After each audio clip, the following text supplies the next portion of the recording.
Hello everyone, welcome back to my channel and welcome back to my new another blog. আশা করছি তোমরা সবাই খুব ভালো আছো, আমিও কিন্তু খুবই ভালো আছি। আবারও চলে এসেছি তোমাদের সঙ্গে নতুন একটা ভিডিও শেয়ার করার জন্য। আর আজ হচ্ছে 18ই নভেম্বর, আজ আমার দিদির জন্মদিন।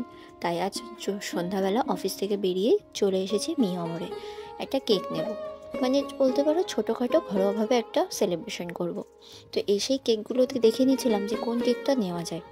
অনেক ভাবনা চিন্তা করছি যে কোনটা নেব, যেহেতু ছোটোখাটো, খুব বেশি বড়ও নিতে চাইছি না, খুব ছোটও নিতে চাইছি না। তো শেষ পর্যন্ত একটা ব্ল্যাক ফরেস্ট কেকই নিলাম, যেহেতু ওটা চকলেট কেক, আর চকলেট কেক খেতে সবারই খুব ভালো লাগে, আমারও প্লাস ভালো লাগে, তো সে কারণে সেটাই নিয়েছি।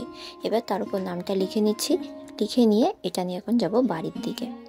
আর আমার দিদিকে কিন্তু আমি আগে থেকে কিছুই বলিনি যে আমি কেক নিয়ে যাব বা কিছু, ও কিছুই জানে না। তো এই যে কেকটা নেওয়া হয়ে গেছে, এখন যাচ্ছি বাড়ির দিকে। চলো বাড়ি যাওয়া যাক।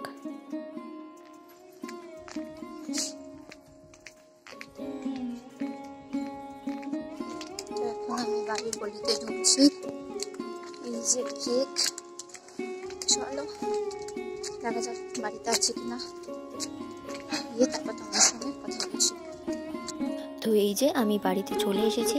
এবার কেকটাকে একটা সাইড করে লুকিয়ে রাখতে হবে, যাতে কারোর নজরে না পড়ে। আমি চাই না কেউ জানুক, আমি যাতে পরে এটা দেখাতে পারি, তো সেই কারণে। তো চলো এটাকে একটা সাইডে রেখে নিচ্ছি। বাড়ি এসে দেখলাম যে ভাবনাও নেই, তো সেই কারণে ভাবলাম যে কিছুক্ষণ পর ওরা আসলে তারপর সেলিব্রেট করা হবে। তো দেখি ওরা কখন আসে, তারপর তোমাদের সঙ্গে বাকিটা শেয়ার করবো। তো চলো পুরো ভিডিওটা তোমরা দেখতে থাকো।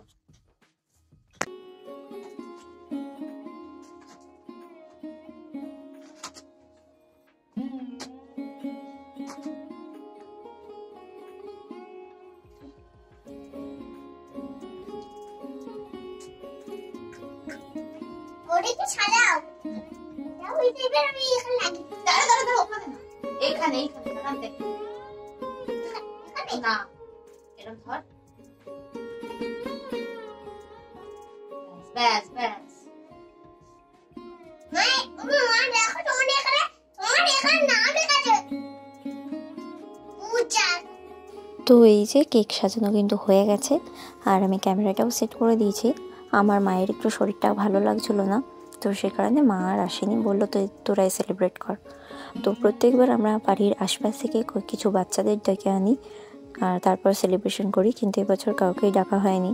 তো আমরা দুইজন মিলেই সেলিব্রেশন করছিলাম। আর জানো তো, আমার এই সেলিব্রেশন নিয়ে কোনো প্ল্যানিংই ছিল না। প্রত্যেকবার আমি আমার দিদিকে কিছু না কিছু গিফট দিই, ও আমাকে দেয়। তো ওর জন্মদিনের দিন আমি সকালবেলাতে গিফটটা রেডি করে, পুরো ঘুমাচ্ছিল তখন আমি মাথার কাছে রেখে আমি আমার মতন অফিসে চলে গেছিলাম। পরে ও সেটা খুলেছিল, কিন্তু সেটার ভিডিও আর নিতে ভুলে গেছে। তো এই যে গিফটটা যেহেতু খোলা হয়ে গেছে, আর আমার দিদির ছেলে ভিতর থেকে স্পঞ্জটাকেও নষ্ট করে দিয়েছে। তো এই যে দেখো, এই ঘড়িটা আমি ওকে দিয়েছি। কেমন লাগছে তোমরা কিন্তু কমেন্টে অবশ্যই জানিও। ছোটোখাটো গিফট, কিন্তু খুব ভালো লেগেছে আমার, আর ওর পছন্দও হয়েছে। তো এটা দিয়েছিলাম আমি ওকে, তোমাদের সঙ্গে শেয়ার করলাম। তোমরা কিন্তু জানিও অবশ্যই যে কমেন্টে কেমন লাগছে।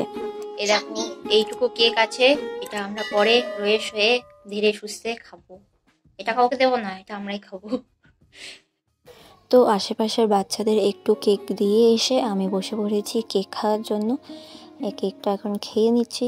আর জানো তো, আমি আমার দিদিকে কী সারপ্রাইজ দেবো, আমার দিদিই আমাদের সারপ্রাইজ দিয়ে দিয়েছে। আমরা তো অবাক, আমার দিদি কখন বাড়িতে বিরিয়ানি নিয়ে এসছে জানিই না, মানে মাঝেও একবার বেরিয়েছিল, কিন্তু কী করতে বেরিয়েছে জানিই না। তো এই যে বিরিয়ানি নিয়ে এসেছে, এটা এখন খাবো। আর বিরিয়ানিটা কিন্তু খুব টেস্টি ছিল, গরম গরম। আর এইভাবেই ছোটোখাটোভাবে ঘরোয়াভাবে আমাদের বার্থডেটা সেলিব্রেশন করা হলো। তো ভিডিওটা কেমন লাগলো তোমরা কিন্তু কমেন্টে অবশ্যই জানিও। ভালো লাগলে একটা লাইক করে দিও, আর চ্যানেলটাকে সাবস্ক্রাইব করে নিও। নেক্সট ভিডিও নিয়ে খুব তাড়াতাড়ি দেখা হবে। টাটা।